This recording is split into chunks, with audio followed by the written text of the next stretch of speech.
안녕하세요. 사연 읽어주는 남녀입니다. 오늘도 와주셔서 감사드리며 그럼 오늘의 사연 바로 시작하겠습니다.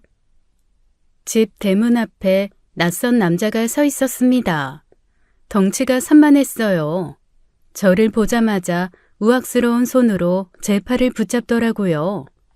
김정혜를 아십니까? 그 이름을 듣는 순간 온몸이 얼어붙었죠.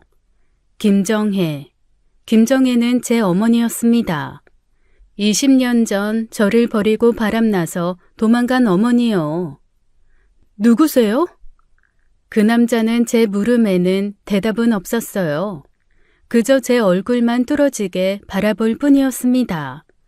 침묵이 무겁게 흘렀죠. 김정혜 씨, 딸 맞으시죠? 누구시냐고요? 당신이 누군지 먼저 말하는 게 예의 아닙니까? 남자는 입을 다물었습니다. 하지만 제 팔을 놓아주지도 않았어요. 더 세게 붙잡았죠.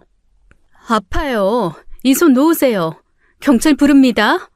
박미진 씨, 이 남자 제 이름까지 알고 있었습니다. 순간 겁이 덜컥 났어요. 남자는 대문 사이로 열린 저희 집을 눈으로 훑어보기 시작했죠. 아버지가 병원에 계셔서 급했지만 그런 걸 생각할 겨를이 없이 이 남자가 무서웠습니다. 이 남자가 무언가 숨기고 있는 게 분명했어요. 20년 만에 들은 어머니 이름이 왜 처음 보는 이 남자 입에서 나온 걸까요? 남자는 끝내 대답하지 않았습니다. 그저 제 얼굴만 바라보다가 천천히 손을 놓더라고요. 곧 다시 만나게 될 겁니다, 누님. 뭐라고요? 누나라니요. 이봐요. 그 남자는 대답도 없이 사라져버렸습니다. 안녕하세요. 저는 올해 51살이 되었어요. 어머니는 제가 11살 때 바람나서 도망갔습니다. 그리고 방황을 하다가 만난 남편도 제 나이 27살 때 사고로 세상을 떠났죠. 혼자 딸을 키우며 살았어요. 빚에 시달리며 죽지 못해 살았죠. 하지만 20년 전 제게 기적이 찾아왔었습니다. 오늘은 그 기적을 이야기하고 싶어요. 그러려면 먼저 40년 전으로 거슬러 올라가야 해요. 제가 11살이던 그 시절, 어머니가 저를 버리고 도망갔던 그날로요. 40년 전 제 하루는 매일이 지옥 같았어요. 아버지의 고함 소리가 집안을 가득 채웠죠. 넌 또 어디 갔다 왔어? 다른 남자 만났지? 대답해. 누구를 만난 거야? 그 새끼 누구야? 미쳤어? 내가 왜 다른 남자를 만나? 시장 갔다가 잠깐 늦었을 뿐이야. 물건 싸게 파는데 찾아다니느라 그런 거야. 거짓말하지 마. 네가 날 속일 수 있을 것 같아? 내가 다 알아. 동네 사람들이 다 봤다고 하더라. 누구랑 얘기했어? 말해. 동네 사람들이 뭘 봤다는 거야? 슈퍼 아저씨한테 물건값 물어본 게 다야. 당신 왜 이래? 제발 애 앞에서 이러지 마. 그리고는 무서운 소리가 들렸습니다. 찰싹하는 소리와 함께 어머니가 쓰러지는 소리였어요. 저는 이불을 뒤집어 쓰고 온몸을 떨었죠. 할머니는 방에서 나오시더니 차갑게 말씀하셨습니다. 미진애미가 잘못했겠지. 자고로 남자를 의심하게 만들면 안 되는 거야. 행실을 단정히 해야지. 어머니는 울면서도 아무 대답을 못 하셨어요. 그 순간 저는 알았습니다. 이 집에서 어머니 편은 아무도 없다는 걸요. 그래서 더욱 어머니만 바라보게 되었죠. 다음 날 아침이면 어머니 얼굴에 시퍼런 멍이 들어 있었습니다. 입술은 터져 있고 눈은 퉁퉁 부어 있었어요. 하지만 저를 보시면 억지로 웃으셨죠. 학교에서 친구들이 쑥덕거렸습니다. 야, 너희 엄마 얼굴 또 그래? 너희 아빠 무서운 사람이구나. 저는 고개를 숙인 채 아무 말도 못했어요. 창피했지만 더 무서운 건 따로 있었습니다. 혹시 어머니가 정말로 집을 나가버리면 어쩌나 하는 두려움이었어요. 그럼 저는 누구와 살아야 하는 걸까요? 그런데 밤이 되면 어머니가 살며시 제 방으로 오셨습니다. 부은 눈으로 제 얼굴을 쓰다듬으시더라고요. 그리고는 조용히 속삭이셨어요. 우리 딸, 답답했지? 엄마랑 밖에 나가자. 바람 좀 쐬고 오자, 응? 엄마, 아빠가 또 화낼까봐 무서워. 나가지 말고 여기 있어. 괜찮아. 아빠는 술 먹고 잠들었어. 우리 딸은 엄마가 지켜줄게. 무슨 일이 있어도 엄마가 꼭 지켜줄 거야. 엄마 믿지? 엄마는 나 버리고 안 가지? 절대 안 가지? 어머니의 눈에서 눈물이 뚝 떨어졌습니다. 저를 꼭 끌어안으시더니 흐느끼셨어요. 그 떨리는 어깨가 너무 슬퍼 보였습니다. 동네를 걸으면 아줌마들이 수군거렸어요. 저 집 또 난리였나 봐. 애가 불쌍해서 어쩌나. 엄마도 참 딱해. 하지만 어머니는 제 손을 더 꽉 잡으셨습니다. 차가운 밤 공기 속에서도 그 손은 따뜻했어요. 세상에 단 하나뿐인 제 안식처였죠. 엄마의 그 품이 너무 따뜻했어요. 그곳만이 이 지옥 같은 집에서 유일하게 안전한 곳이었죠. 그런 날들이 계속되던 어느 날 밤이었습니다. 어머니와 저는 또 동네를 걷고 있었어요. 유난히 별이 많은 밤이었죠. 어머니가 갑자기 걸음을 멈추셨어요. 그리고는 제 어깨를 잡고 무릎을 꿇으셨어요. 제 눈높이에 맞춰 저를 바라보셨죠. 우리 딸, 엄마가 정말 미안해. 이런 집에서 이렇게 살게 해서 정말 미안해.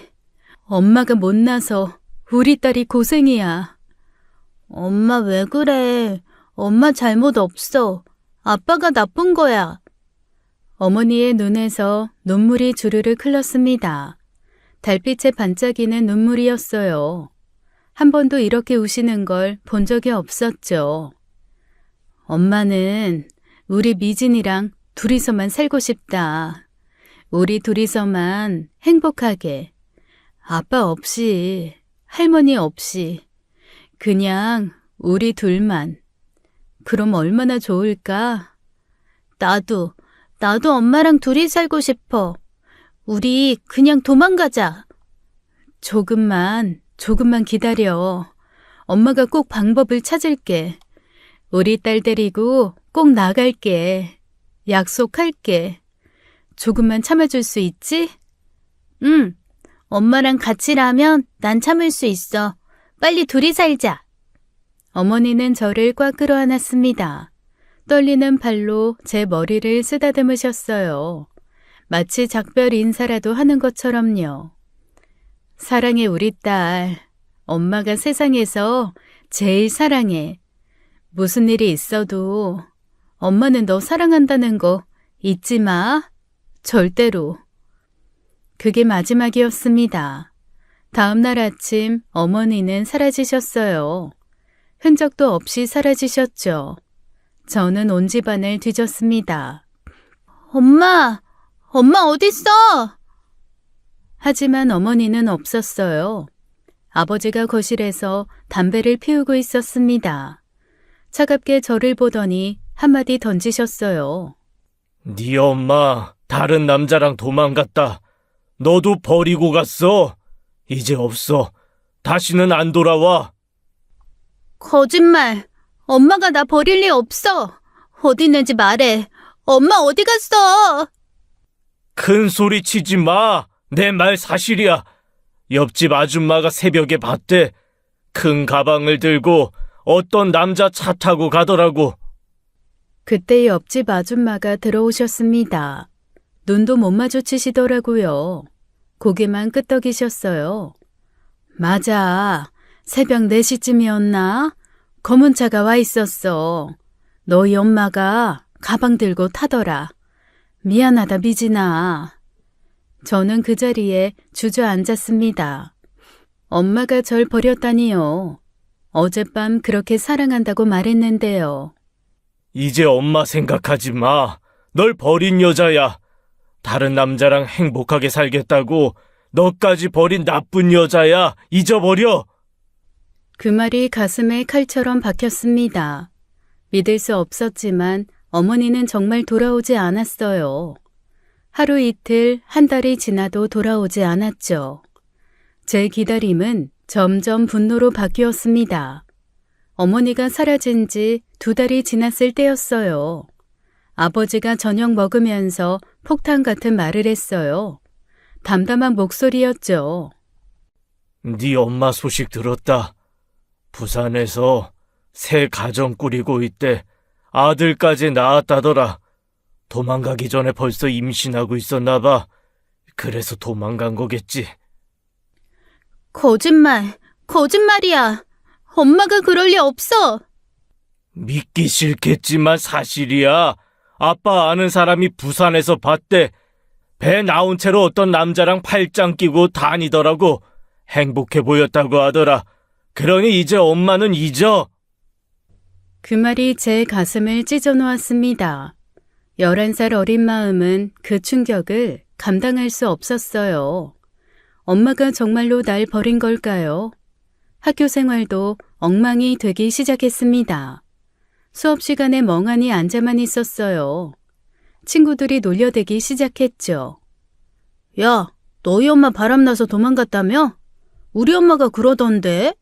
너 버려진 애라고. 불쌍해라. 엄마 없는 애. 불쌍하다 불쌍해. 닥쳐. 한 번만 더 그런 말 하면 죽여버릴 거야. 죽여? 죽여봐. 때려봐. 너도 너희 엄마처럼 쓰레기네. 버려진 쓰레기. 저는 참을 수 없었습니다. 옆에 있던 의자를 집어들었어요. 그리고 그 아이 머리를 내리쳤죠. 피가 흘렀습니다. 아이는 울면서 쓰러졌어요. 선생님이 달려오셨어요. 박미진, 너 미쳤어? 이게 무슨 짓이야? 친구를 의자로 때리다니. 어머, 이거 어쩜 좋아. 제가 먼저 우리 엄마 욕했어요. 계속 놀렸다고요. 놀린다고 사람을 때려? 엄마 없는 애라더니 너 정말 문제가 많구나. 아버지 모시고 와 당장. 엄마 없는 애라서 문제가 많다고요? 그 말이 더 아팠습니다. 세상 모든 사람이 저를 버려진 아이로 보는 것 같았어요. 중학생이 되면서 저는 완전히 망가졌습니다. 가출이 일상이 되었어요. 학교도 거의 안 갔죠. PC방에서 밤을 새우고 거리를 떠돌았습니다. 거기서 비슷한 애들을 만났어요. 양아치들이었죠. 너 집 나온 애지? 우리랑 놀래? 재밌는 거 많아. 돈도 쉽게 벌 수 있어. 응, 집에 가기 싫어. 맞아. 어른들은 다 거짓말쟁이야. 우리끼리 잘 놀면 돼. 너 예쁘게 생겼는데? 남자친구 있어? 그들과 어울리며 담배도 배웠습니다. 술도 마시기 시작했어요. 16살의 저는 이미 막 나가는 아이가 되어 있었죠. 어느 날 밤이었습니다. 김태식이 저를 빈 건물로 데려갔어요. 술 냄새가 진동했죠. 야, 나랑 잘래? 아이, 어른들이 하는 그거. 싫어. 나 그런 애 아니야. 튕기는 거냐? 아이, 한 번만 하자. 어차피 너도 좋아하잖아. 미친놈. 손 떼. 건드리지 마. 이게 까불지 마. 뭘 그렇게 깨끗한 척을 해? 저는 근처에 있던 병을 집어들었습니다. 그리고 그놈을 향해 휘둘렀어요. 저도 크게 다쳤습니다. 그놈이 저를 밀쳐서 팔이 부러졌죠. 결국 병원에 실려갔어요. 아버지가 병원에 왔습니다. 저를 보더니 한숨만 쉬셨어요. 그리고 한마디 하셨죠. 네 엄마 좀 이제 잊어라. 좋든 싫든 이제 세상에 우리 둘뿐이야. 언제까지 이렇게 사고만 치고 다닐 거니? 아빠도 괴롭다. 아빠도 힘들어. 부부 사이에는 자식은 모르는 그들만의 사정이 있는 거야. 자식에게는 차마 말 못하는 사정들. 그러니 이제 엄마 때문에 스스로 망가뜨리는 일은 하지 마. 네가 그렇게 할 정도로 좋은 사람 아니었다, 네 엄마는. 병원에서 퇴원하던 날이었습니다. 아버지가 제 짐을 들어주시더라고요. 그리고는 차 안에서 갑자기 눈물을 흘리셨어요. 미안하다. 내가 정말 미안해. 네가 이렇게 된 게 다 내 탓이야. 내가 너무 무심했어. 네 엄마 떠나고 너 혼자 둬서 외롭게 해서 미안해. 됐어요. 이제 와서 뭘. 아빠가 잘못했다. 너한테 관심도 못 줬고 혼자 두고 일만 했지. 그러니까 네가 밖으로 돌기만 하고 그 어린 게 엄마를 잃었는데 나도 위로를 못 해줬구나. 미안하다. 저는 아무 말도 못했습니다. 16살에 처음으로 아버지가 저를 걱정한다는 느낌을 받았어요. 이상하게 눈물이 났죠. 아빠 택시 운전 시작했어. 그러면서 엄마도 찾아보려고 손님들한테 물어보고 전국 다니다 보면 혹시나 해서. 찾지 마세요. 엄마는 나 버리고 갔잖아요. 다른 남자랑 애까지 낳고 잘 살고 있는데 뭘 찾아요? 이제 필요 없어요. 그래도 미진이 넌 엄마를 그리워하니? 필요 없다니까요? 날 버린 사람이 무슨 엄마예요? 5년이나 연락도 없는데. 마음만 먹으면 전화라도 한 통 했을 텐데 안 하잖아. 이 정도면 나도 알아. 엄마는 사정이 있어서 간 게 아니라 그냥 나 버린 거야. 이제 와서 뭐하러 찾아요? 그냥 아빠라도 나한테 제대로 좀 해주세요. 마지막 말이 제 입에서 나온 게 저도 신기했습니다. 어머니에 대한 그리움보다 배신감이 더 컸어요. 오히려 아버지가 안쓰러워 보였죠. 알았다. 네가 원한다면 찾지 않을게. 대신 이제부터라도 아빠가 잘할게. 우리 둘이서라도 잘 지내보자. 집에 들어와 줄래? 네, 들어갈게요. 그 후로 저는 집에 들어왔습니다. 가출도 그만두었어요. 어머니를 미워하면서 아까운 제 인생을 버리지 않기로 했죠. 그게 제가 할 수 있는 최소한의 복수였어요. 그렇게 아버지와 살아보기로 했습니다. 아버지는 정말 노력하셨어요. 저녁도 가끔 해주시고 용돈도 주셨습니다. 서툴지만 대화도 하려고 했어요. 오늘 학교는 어땠어? 뭐 필요한 거 없어? 그냥 괜찮아요. 아빠도 일하느라 피곤하실 텐데 쉬세요. 아니야. 이제라도 우리 딸 얘기 듣고 싶어. 친구들이랑은 잘 지내? 이런 평범한 대화가 어색했지만 나쁘지 않았습니다. 5년 만에 처음으로 가족 같은 느낌이 들었어요. 어머니 없이도 살 수 있을 것 같았죠. 그런데 그해 겨울 할머니가 쓰러지셨습니다. 뇌출혈이었어요. 일주일 만에 돌아가셨죠. 임종 직전 할머니가 저를 부르셨습니다. 흐릿한 눈으로 저를 보시더라고요. 그리고 떨리는 목소리로 말씀하셨어요. 네가 엄마 닮아서 아빠 속썩이는구나. 미진아, 그 여자처럼 되지 마라. 너는 모른다. 내 아들 불쌍하다. 네 아빠 불쌍한 사람이야. 너는 네 아빠 미워하지 말아라. 네, 할머니. 할머니는 그렇게 눈을 감으셨습니다. 마지막까지 어머니를 미워하셨어요. 저도 이해했습니다. 장례식장에서 친척들이 수군거렸어요. 하지만 이제는 신경 쓰이지 않았습니다. 어머니를 미워하는 마음이 저도 생겼으니까요. 괜찮아. 할머니 말씀 신경 쓰지 마. 이제 우리 둘뿐이지만 잘 지내보자. 네, 아빠. 처음으로 아빠라고 편하게 불렀습니다. 어머니가 없어도 살아갈 수 있을 것 같았어요. 고등학교를 겨우 졸업했습니다. 성적은 바닥이었지만 그래도 졸업장은 받았어요. 미용실에 시다로 들어갔죠. 하루 12시간을 서서 일했습니다. 바닥 쓸고 수건 빨고 파마약 냄새에 머리가 아팠어요. 한 달 월급은 20만 원이 채 되지 않았었죠. 야, 또 머리카락 남았잖아. 제대로 안 치워? 눈 똑바로 뜨고 일해. 죄송합니다. 다시 치울게요. 시다 주제에 뭘 그렇게 바라냐? 일 배우는 거에 감사하면서 일해야지. 내가 착하니까 돈 주는 거야. 다른 데는 돈도 안 줘. 네, 알겠습니다. 그래도 견뎠습니다. 언젠가 제 미용실을 차릴 거라는 꿈이 있었어요. 손님 머리 감기는 것부터 차근차근 배웠죠. 퇴근하면 밤 10시였습니다. 집에 가면 아버지가 기다리고 계셨어요. 택시일 끝내고 술 한잔 하고 계셨죠. 늦었네. 밥은 먹었어? 아직이요. 아빠 저녁은요? 나야 라면 끓여 먹었지. 너도 먹어야지.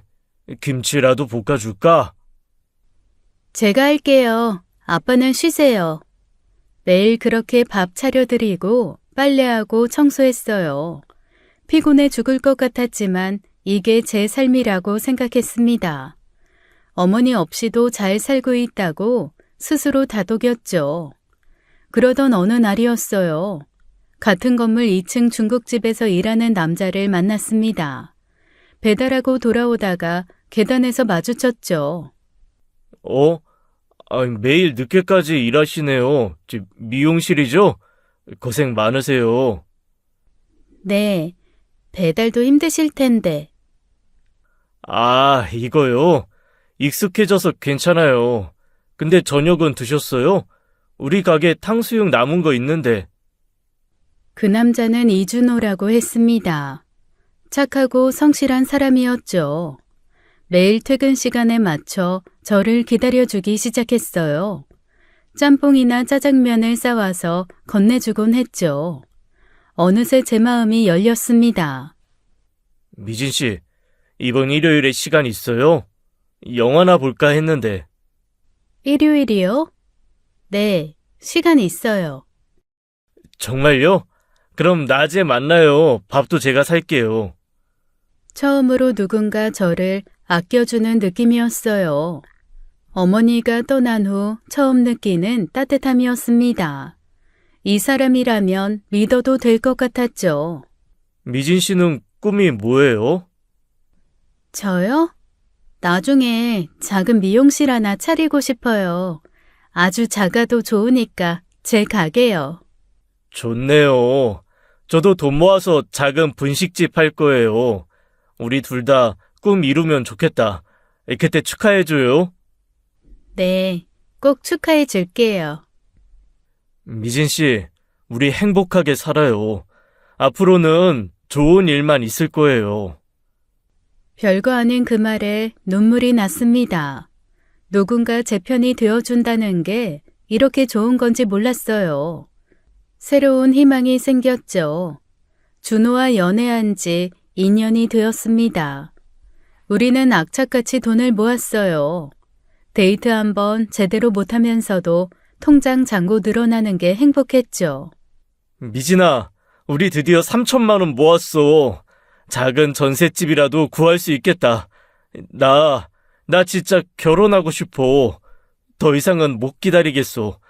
매일 헤어지는 거 너무 싫어.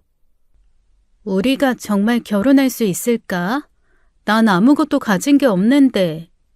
뭔 소리야. 너 자체가 내 전부야. 이제 우리 가족 만들자. 평생 같이 살자. 준호는 홀어머니를 모시고 살았습니다. 결혼하면 당연히 함께 모셔야 했죠. 저도 어머니가 그리웠기에 오히려 좋았어요. 준호의 어머니를 처음 뵀을 때가 기억납니다. 단칸방에 혼자 사시는 초라한 모습이었지만 눈빛은 따뜻했어요. 제 손을 꼭 잡으시더라고요. 아이고, 이 예쁜 아가씨가 우리 준호 여자친구구나. 어머, 손이 왜 이렇게 거칠어? 고생 많이 했구나. 미용실 일이 힘들지? 우리 준호도 고생하지만 너도 참 대견하다. 어머니, 아니에요. 전 괜찮아요. 뭐가 괜찮아. 손 좀 봐. 다투고 상처투성이네. 앞으로는 우리가 가족이니까 나한테 기대도 돼. 친정엄마처럼은 못해줘도 내가 할 수 있는 건 다 해줄게. 그 말에 눈물이 핑 돌았습니다. 친정엄마라는 말이 가슴을 찔렀어요. 11년 만에 처음으로 어머니의 품을 느꼈죠. 1996년 봄 우리는 결혼했습니다. 제 나이 22이었어요. 식장은커녕 동네 고깃집에서 가족끼리만 모였죠. 아버지가 축하해 주셨습니다. 처음으로 진짜 웃으시는 것 같았어요. 술잔을 들면서 목이 메시더라고요. 우리 딸, 드디어 시집 가는구나. 준호야, 우리 미진이가 그동안 참 많이 울었어. 엄마 없이 자라서 내가 제대로 못 키워서. 제발 행복하게 해줘. 내 딸 꼭 지켜다오. 아버님, 걱정 마세요. 미진이 절대 눈물 흘리게 안 할게요. 저한테도 미진이가 전부예요. 목숨 걸고 지킬게요. 전셋집은 낡고 작았지만 우리에겐 천국이었습니다. 곰팡이 핀 벽지도 예뻐 보였어요. 시어머니와 함께 살기 시작했죠. 시어머니는 정말 천사 같은 분이셨습니다. 새벽 4시에 일어나 도시락을 싸주셨어요. 제 도시락엔 항상 계란 프라이가 2개씩 들어있었죠. 얘야, 많이 먹어야 돼. 하루 종일 서서 일한다며. 다리 아프지? 파스라도 붙여줄까? 어디 아픈 데는 없고? 어머니, 정말 괜찮아요. 어머니야말로 무릎 아프신데 이렇게 매일. 에이, 내가 뭘 집에만 있는데. 나는 내 아들 며느리 밥 챙기는 게 그렇게 기쁠 수가 없다. 너희가 어머니 밥 맛있어요 할 때가 제일 행복해. 진짜야. 결혼 2년 만에 딸이 태어났습니다. 1998년 여름 분만실에서 울음소리가 들렸어요. 남편이 펑펑 울었죠. 미진아, 고마워. 정말 고마워. 우리 딸이야. 너무 예뻐.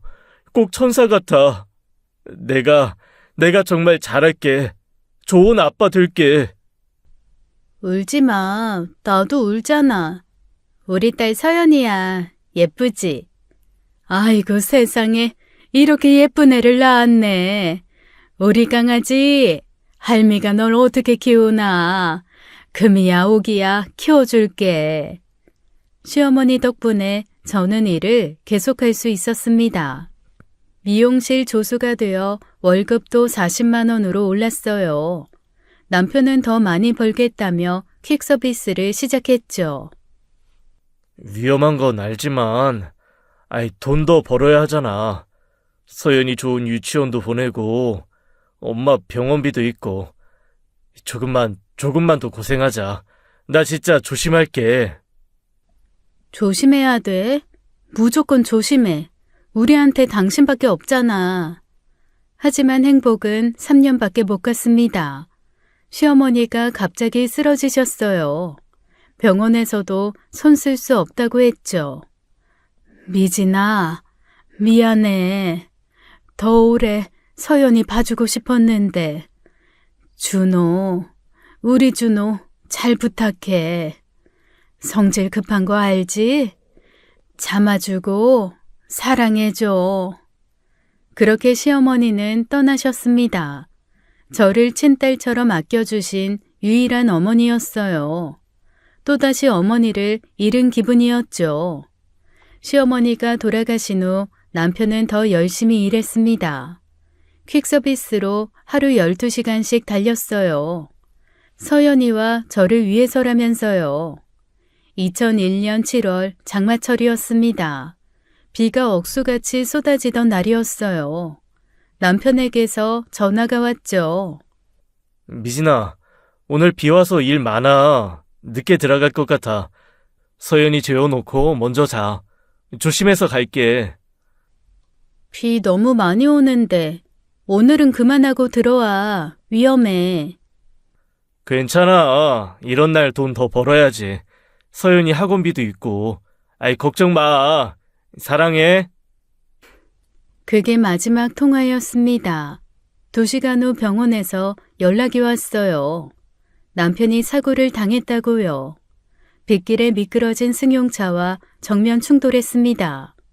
남편은 즉시 중환자실로 실려갔어요.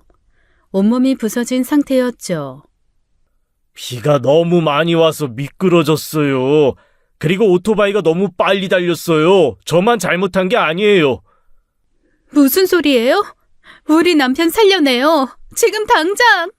저도 피해자예요. 차도 망가졌고 보험 처리하면 되잖아요. 왜 저한테 화를 내요? 그 인간의 뻔뻔함에 치가 떨렸습니다. 하지만 저는 남편 곁을 지켜야 했어요. 8개월간 중환자실에서 버텼죠. 수술만 10번을 했습니다. 뇌수술, 흉부수술, 다리수술. 의사들도 기적이라고 했어요. 이 정도 부상으로 8개월이나 버틴 건 정말 대단합니다. 하지만 더 이상은 어렵습니다. 가족분들이 마음의 준비를 하셔야 할 것 같습니다. 안 돼요. 우리 남편 아직 27살이에요. 딸도 있다고요. 제발 살려주세요. 병원비는 눈덩이처럼 불어났습니다. 8개월 만에 4천만 원이 나왔어요. 전 재산을 다 털어도 모자랐죠. 보호자님, 병원비가 너무 밀렸어요. 저희도 규정이 있어서. 대출을 받고 사채까지 썼습니다. 하지만 한계가 있었어요. 남편의 생명줄이 하나씩 끊어지기 시작했죠. 2002년 3월 남편이 숨을 거뒀습니다. 마지막까지 제 손을 잡으려 애썼어요. 말도 못하고 눈물만 흘렸죠. 미진아, 미안해. 서연이. 말하지 마. 힘들어하지 마. 괜찮아. 다 괜찮을 거야. 남편은 눈을 감았습니다. 28살에 너무나도 젊은 나이예요. 저도 같은 나이였죠. 시댁에 연락했습니다. 형제들이 와서 한마디씩 했어요. 돈 얘기뿐이었어요. 우리도 형편이 어려워요. 장례비라도 제발 조금만 도와주세요. 서연이 아빠잖아요. 미안해요. 진짜 돈이 없어요. 결국 혼자 장례를 치렀습니다. 빚 4천만 원을 고스란히 떠안았어요. 서연이와 단둘이 남았죠. 남편 장례식이 끝나고 일주일 후였습니다. 빚쟁이들의 전화가 쏟아졌어요. 다시 일을 시작해야 했죠. 예전 미용실로 돌아갔습니다. 원장은 시다 자리밖에 없다고 했어요. 월급은 역시나 최저시급에 미치지도 못했죠. 하지만 그땐 다 그랬어요. 과부된 건 알지만 일은 제대로 해야지. 예전처럼 열심히 해. 알겠지? 네, 열심히 하겠습니다. 그리고 말인데 손님들한테 친절하게 해. 특히 남자 손님들. 미진 씨가 과부인 거 알면 동정표 살 수도 있으니까. 그 말이 비수처럼 꽂혔습니다. 하지만 서연이를 위해 참았어요. 매일 12시간씩 서서 일했죠. 한 달쯤 지났을 때였습니다. 단골 중년 남자가 저를 불렀어요. 윤 사장이라는 사람이었죠. 미진 씨, 과부됐다며? 참 안 됐어. 젊은 나이에. 혼자 애 키우기 힘들지? 괜찮습니다. 일하니까요. 이런 데서 푼돈 받으면서 아유 내가 도와줄 수 있는데 나랑 친하게 지내면 돈 걱정 안 해도 돼. 그러면서 제 손을 잡았습니다. 역겨웠어요. 하지만 원장이 저를 노려보고 있었죠. 원장이 저를 창고로 불렀습니다. 화난 얼굴이었어요. 제 팔을 잡아 끌었죠. 윤 사장님한테 왜 그렇게 냉랭하게 대해? 큰 손님이야. 한 달에 얼마나 쓰는 줄 알아? 그러시는 거 불편했어요. 그게 뭐 대수야? 과부 주제에 뭘 그렇게 깨끗한 척을 해?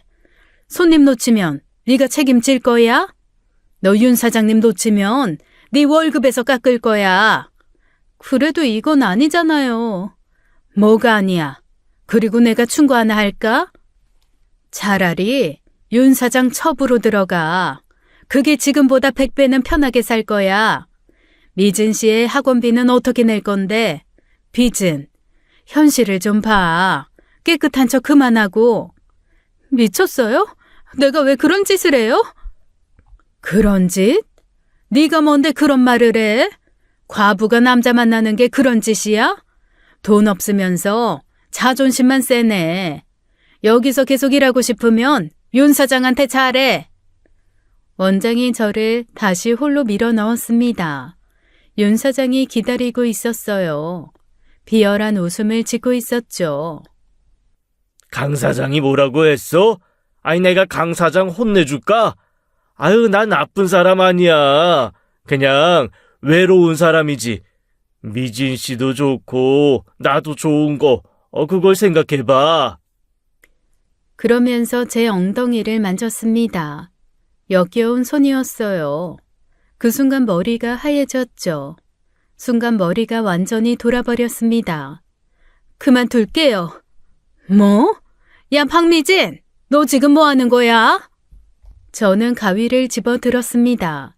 그리고 원장이 자랑하던 가발들을 잘라버렸어요. 미용 도구들을 바닥에 쏟아냈죠. 미쳤어? 이 년이 완전히 미쳤네. 너 이게 얼마짜린 줄 알아? 고소하세요. 나도 노동부에 신고할 거니까. 아줌마는 대체 사람을 뭘로 보는 거예요? 내가 그렇게 만만해요? 남편 잃고 혼자 사니까 아무나 건드려도 된다고 생각해요? 그렇게 첩년이 좋으면 네가 하면 되잖아. 아!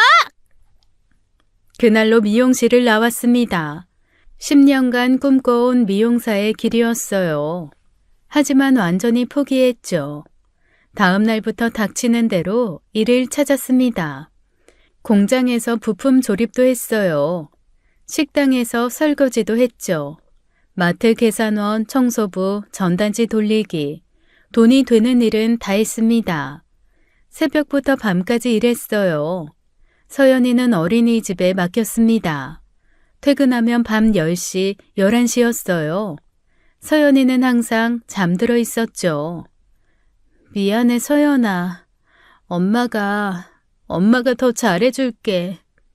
그렇게 중얼거리며 울었습니다. 하지만 다른 방법이 없었어요. 살아남아야 했으니까요. 하지만 월급을 받아도 쓸 돈이 별로 없었습니다. 대출이자만 절반이 나갔죠. 서연이가 초등학교에 들어갔습니다. 저는 준비물 하나 제대로 못 사주는 엄마였어요. 연필 한 자루도 아껴 써야 했죠. 엄마, 친구들은 다 새 가방 샀대. 서연아, 이 가방 아직 쓸만해. 조금만 더 쓰자, 응? 알았어. 나 괜찮아. 진짜 괜찮아. 너 이거 원래 좋아해. 8살짜리가 엄마 눈치를 보는 게 가슴이 찢어졌습니다. 하지만 어쩔 수 없었어요. 정말 돈이 없었으니까요. 아버지도 건강이 안 좋아지셨습니다. 택시 운전도 그만두셨어요. 가끔 전화로 안부만 물으셨죠. 미진아 잘 지내지? 소연이는 잘 크고. 네, 잘 지내요. 아빠는요? 나야 뭐 그럭저럭. 돈은 좀 있니? 힘들면 말해. 아버지도 형편이 어려운 걸 알았습니다. 차마 도움을 청할 수 없었어요. 서로 안부만 묻고 끊었죠. 그래도 빚은 늘어만 갔습니다. 이자를 내려고 또 빌렸거든요. 4천만 원이 5천만 원이 되었어요. 그러던 2005년 겨울이었습니다. 아버지에게서 전화가 왔어요. 목소리가 떨리고 있었죠. 미진아, 아빠가 병원에 왔는데 어디 아파? 어디가? 폐암이라고 하네. 3기라고 하더라. 뭐라고요? 폐암이요? 아빠가? 수술해야 한대. 보험으로 수술비는 되는데 다른 것들이 좀 미안한데 좀 도와줄 수 있니? 가슴이 무너졌습니다. 남편도 잃고 빚더미에 앉아 있는데 이제 아버지마저 암이라니요. 알겠어요. 제가 어떻게든 할게요. 걱정 마세요. 미안하다. 정말 미안해. 네가 힘든 거 아는데 그동안 못해준 게 많아서 이제라도 잘해주려고 했는데 오히려 짐만 되는구나. 전화를 끊고 주저앉았습니다. 어떻게 해야 할지 막막했어요. 당장 병원비를 어디서 구한단 말입니까? 그래도 아버지였습니다. 병원 침대에 누운 아버지는 초췌한 얼굴이었어요. 수술 날짜가 다가오고 있었어요. 아버지가 제 손을 잡으셨죠. 미진아, 20년 동안 택시 운전하면서 네 엄마를 찾아다녔다. 전국을 다니면서 손님들한테도 물어보고 부산도 가보고 대구도 가봤어. 그런데 못 찾았다. 정말 미안하다. 네가 그렇게 엄마를 그리워하는데 아빠가 못 찾아줘서 미안해. 아빠, 이제 엄마 얘기는 그만해요. 저 이제 엄마 보고 싶지도 않아요. 절 버리고 간 사람이잖아요. 다른 남자랑 그 애 키우면서 잘 살고 있겠지. 나 이제 그런 사람 이제 필요 없어요. 그래도 너한테는 엄마잖니? 아니에요. 이제 내 엄마 아니에요. 그러니 아빠라도 곁에 계셔야죠. 아빠 수술 잘 받고 건강해지세요. 서연이도 할아버지 필요해요. 아버지가 눈물을 흘리셨습니다. 죄책감에 가득 찬 눈이었어요. 네가 이렇게 커서 날 걱정해 주는구나. 미안하다. 정말 미안해. 저는 아버지를 간병하느라 마트 일도 제대로 못 나갔습니다. 수입이 반으로 줄었어요. 그러자 대출이 연체가 시작되었죠. 서연이 학원비도 끊어야 했습니다. 전세금 3천만 원을 빼서 대출을 정리하기로 했어요. 월세로 옮기는 수밖에 없었죠. 부동산으로 향하는 발걸음이 무거웠습니다. 부동산 문을 열려는 순간이었어요. 뒤에서 누군가 불렀어요. 잠깐만요. 돌아보니 50대 초반의 여자였습니다. 수수한 차림이었죠. 그런데 그 얼굴을 보는 순간 심장이 멈춘 것 같았어요. 20년이 지났지만 한눈에 알아볼 수 있었습니다. 어머니였어요. 엄마? 미진아, 우리 미진이 맞지? 미진아, 나야 엄마야. 처음에는 아무 말도 할 수가 없었어요. 너무 갑작스러운 만남이라 어안이 벙벙했죠. 그리고 잠시 후 순간 모든 감정이 폭발했습니다. 20년간 쌓인 원망이 터져나왔어요. 눈물과 함께 말이 쏟아졌죠. 왜 이제 와서 나타난 거야? 20년이야, 20년. 엄마가 나 버리고 간 지 20년이 지났다고. 그동안 내가 어떻게 살았는지 알아? 아빠한테 매일 듣고 또 들었어. 엄마가 다른 남자랑 도망갔다고. 부산에서 아들까지 낳고 잘 산다고. 나 버리고 행복하게 산다고.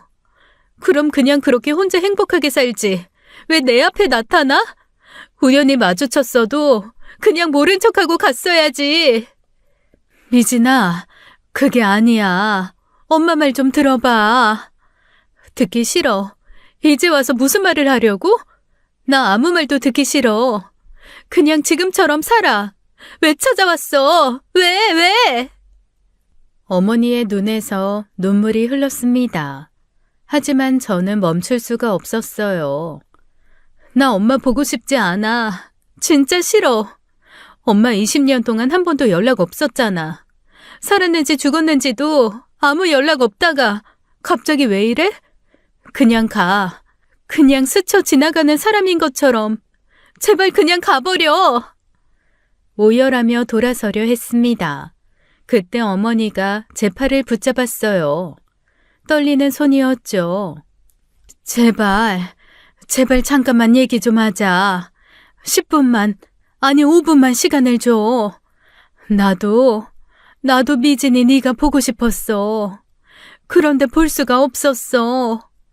20년 동안 단 하루도 네 생각 안 한 날이 없었다. 제발. 어머니의 목소리에는 간절함이 묻어 있었습니다.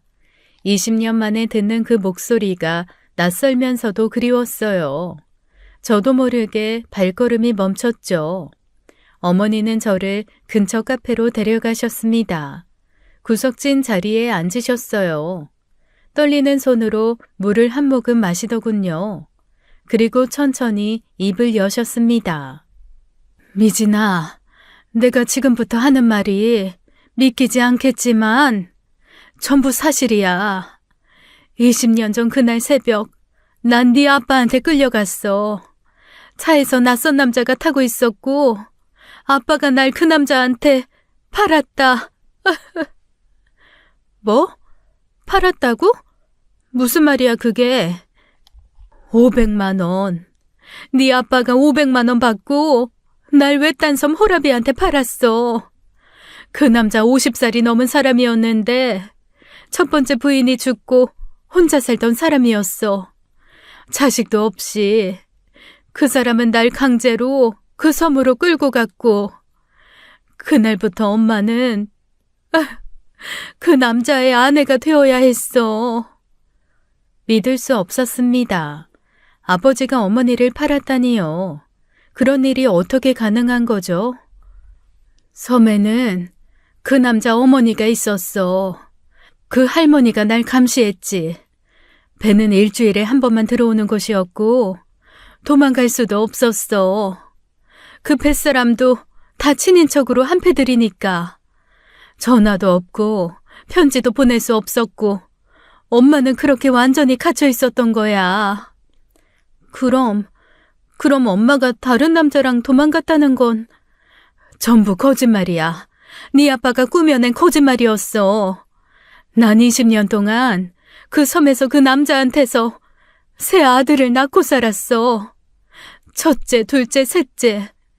원하지 않았지만 어쩔 수 없었어. 그게 내 운명인 줄 알고 살았지. 어머니의 눈에서 눈물이 쏟아졌습니다. 20년간의 한이 묻어있는 눈물이었어요. 매일 밤 널 생각했어. 우리 미진이 어떻게 크고 있을까? 잘 먹고 있을까? 학교는 잘 다닐까?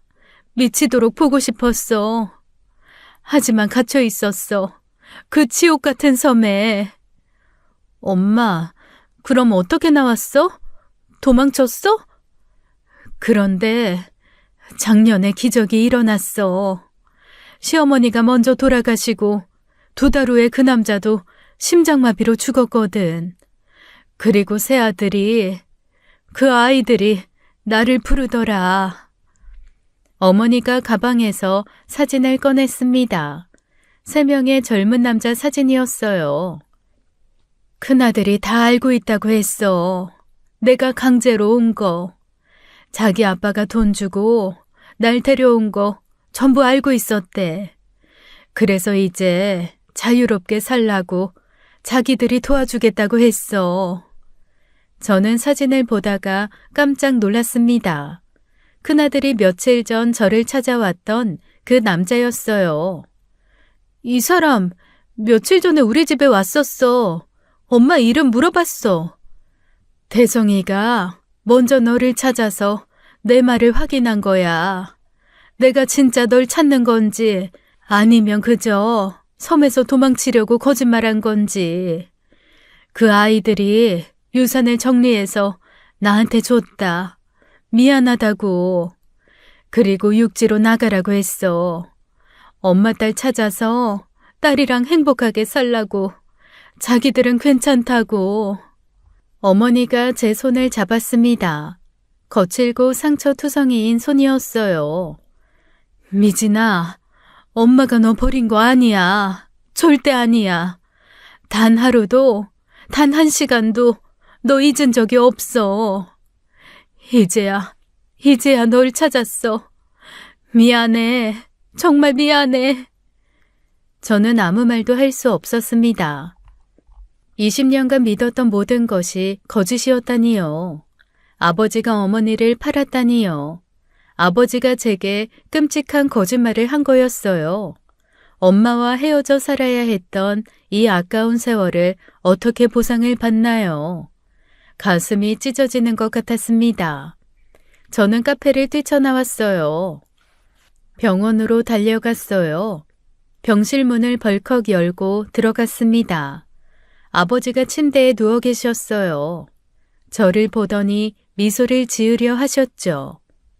미진아, 왔구나. 부동산은 잘 다녀. 엄마를 팔아먹었어요? 그 한마디에 아버지의 얼굴이 굳었습니다. 눈동자가 흔들렸어요. 입술이 파르르 떨렸죠. 대답을 못하고 시선을 피했습니다. 대답해. 엄마를 500만 원 받고 섬에 팔았냐고. 50이 넘은 호라비한테 팔아 넘겼냐고. 그게 사실이에요? 말하라고. 그건, 미진아. 이거 어떡해. 그딴 게 중요해요, 지금? 사실이냐고 물어봤잖아요. 엄마 만났어. 엄마가 전부 다 말했어. 20년 동안 섬에 갇혀 살았다고. 새아들까지 낳고 노예처럼 살았다고. 감시당하면서. 그거 다 아빠가 한 짓이야? 내가 물었잖아. 아버지가 눈을 감았습니다. 그게 답이었어요. 시인하는 거였죠. 어떻게 그럴 수가 있어? 어떻게 사람을 팔아먹어? 그것도 자기 아내를, 내 엄마를. 고작 500만 원에? 그리고 20년 동안 나한테 거짓말했어? 뭐? 바람나서 도망갔다고? 부산에서 아들 낳고 행복하게 산다고? 미진아, 아빠가 미안해. 그땐 정말 돈이 급했어. 할머니 병원비도 있었고, 빚쟁이들이 매일 찾아왔고, 그때 그 사람이 500만 원 준다고 했을 때 정말 미쳐버릴 것 같았어. 그래서 엄마를 물건처럼 팔았다고? 돈이 급하면 사람을 파는 게 정당해? 그게 인간이 할 짓이야? 그래놓고 나를 그렇게 속여? 네 엄마는 날 무시했어. 매일 나가고 싶어 했고, 그때도 도망을 가려고 준비를 하고 있었어. 그건 사실이야. 그래서 돈도 빼돌리고 있었고, 날 사랑한 적이 한 번도 없었어. 그래서 나랑 도망가려고 했었으니까. 그때 엄마는 나랑 도망가려고 했었으니까. 무시했다고? 사랑 안 했다고? 그래서 엄마를 팔았어? 아빠가 매일 엄마 때리고 의심하고 감시했잖아. 엄마가 어떻게 아빠를 사랑할 수가 있어? 어떤 사람이 제정신으로 살 수 있었겠어? 병실 밖에서 간호사들이 놀라 쳐다보고 있었습니다.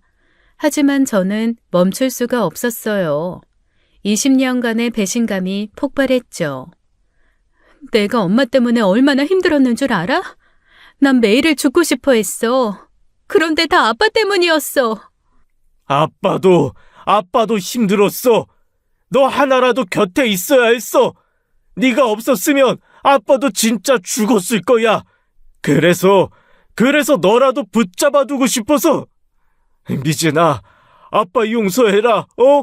제발. 아버지가 제 손을 잡으려 했습니다. 떨리는 손이었어요. 저는 뿌리쳤습니다. 미진아, 제발. 아빠를 이해해줘. 그땐 정말 어쩔 수 없었어. 이제라도 용서해줘. 아이, 아빠가 잘못했다. 아빠 죽을지도 몰라. 미진아, 아빠 암이잖아. 너라도 이 아빠 버리지 마라. 제발. 아빠는 인간도 아니야. 쓰레기야. 저는 병실을 나가려 했습니다.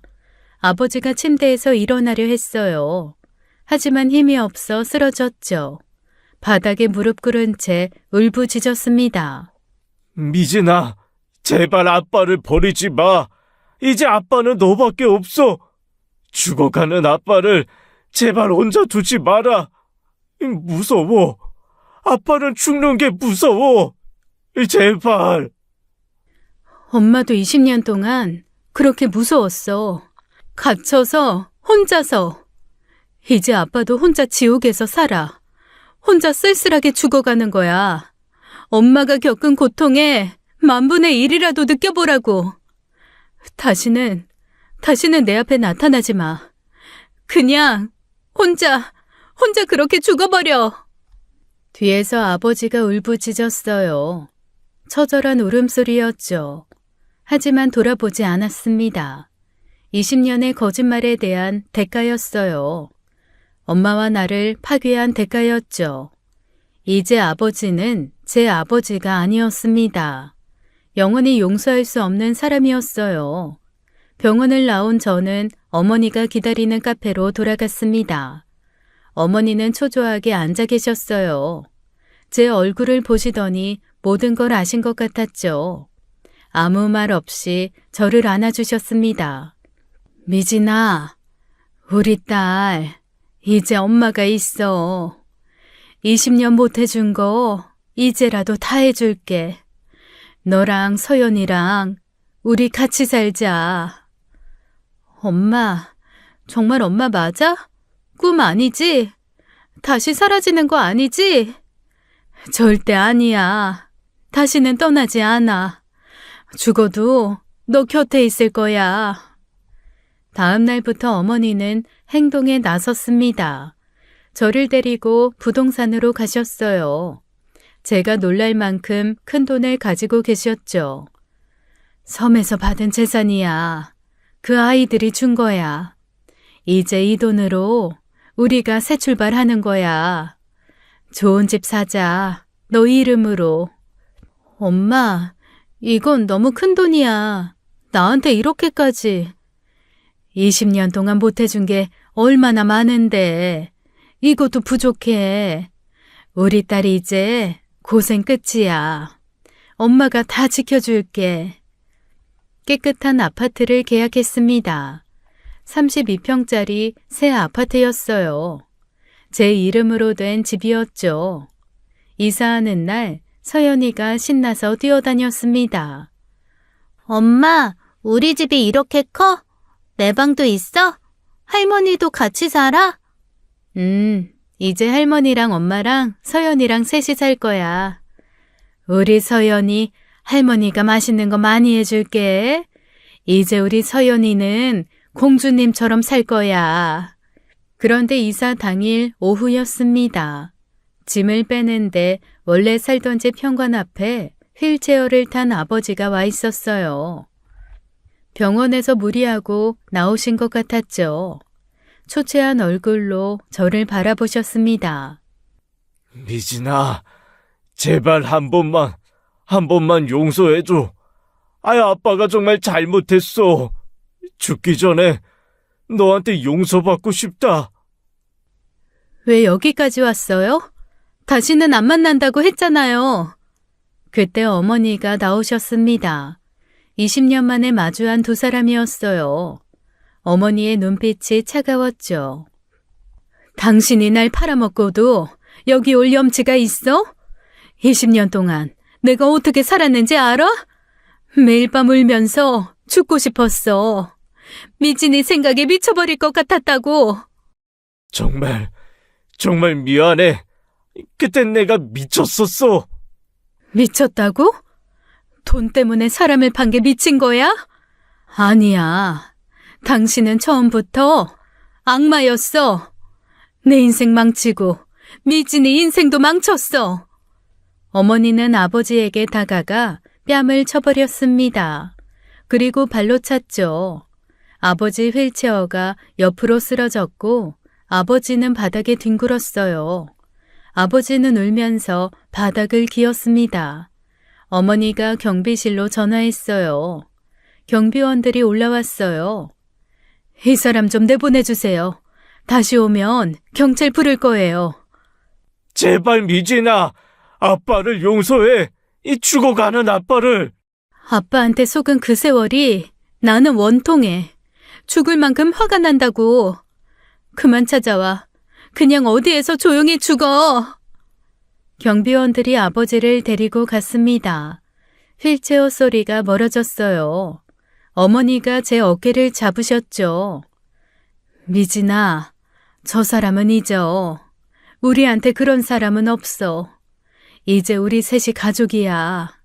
이제 앞일만 생각하며 행복하게 살자. 저는 엄마를 안았습니다. 그리고 오래도록 울었어요. 그렇게 새로운 삶이 시작되었습니다. 어머니와 딸과 저 3명의 새로운 가족이었어요. 20년의 거짓말이 끝나고 진실된 삶이 시작된 거였죠. 그렇게 다시 20년이 흘렀습니다. 이제 저는 51가 되었어요. 어머니가 마련해준 작은 카페를 운영하고 있어요. 카페는 동네 명소가 되었습니다. 단골 손님들이 매일 찾아오세요. 안정적인 수입으로 평화롭게 살고 있어요. 서연이도 이제 다 컸습니다. 대학을 졸업하고 대기업에 다니고 있어요. 첫 월급으로 할머니와 제게 선물을 사줬죠. 엄마, 할머니, 그동안 고생 많으셨어요. 이제는 제가 모실게요. 2분이 계셔서 제가 여기까지 올 수 있었어요. 어머니는 여전히 건강하시고 밝으세요. 매일 카페에서 저를 도와주시죠. 아버지는 그날 이후 6개월 만에 돌아가셨습니다. 혼자 쓸쓸하게 숨을 거두셨다고 들었어요. 저는 끝내 장례식에 가지 않았습니다. 용서할 수 없었어요. 어머니의 20년을 훔친 그 죄를요. 저의 유년기를 망친 그 거짓말들을요. 아주 옛날 서연이가 물어본 적이 있습니다. 엄마, 외할아버지는 어떤 분이셨어? 저는 그저 덤덤하게 대답하죠. 그냥 불행한 사람이었어. 거짓말로 살다가 거짓말로 죽은 사람. 이제는 모든 게 끝났습니다. 어머니와 딸과 함께 남은 생을 살아갈 거예요. 진실 위에 세운 이 작은 행복을 지키면서요. 지금까지 사연 읽어주는 남녀였습니다. 끝까지 시청해주신 여러분 감사드리며 저희는 다음 사연으로 돌아올게요. 감사합니다.